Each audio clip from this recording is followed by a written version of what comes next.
ഇനി വരുന്ന കാലഘട്ടങ്ങളിൽ കണ്ടെത്താൻ ഏറ്റവും ബുദ്ധിമുട്ടുള്ള ഒരു കാര്യം നിർമ്മലരായ മനുഷ്യരെയാണ്. ഷോർട്ടേജ് ആയിരിക്കും ഡെഫിനറ്റായിട്ട്.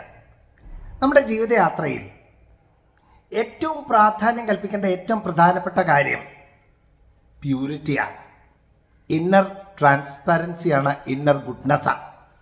അതുള്ളവരെ കണ്ടെത്താൻ ഇനി പാടായിരിക്കുമെന്നുള്ളതിൽ യാതൊരു സംശയവുമില്ല.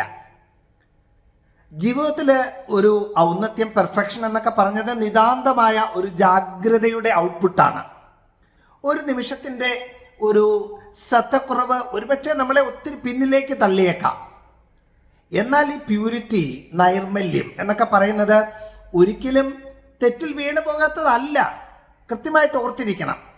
എന്തെങ്കിലും ഒരു പാകപ്പിഴ വന്നു പോയാൽ, ഒരു അബദ്ധം പറ്റിപ്പോയാൽ, ഒരു തെറ്റ് പറ്റിപ്പോയാൽ ഉടൻ എഴുന്നേൽക്കുന്നതാണ്. അതാണ് പ്യൂരിറ്റി. ഉടൻ എഴുന്നേൽക്കുന്നത്.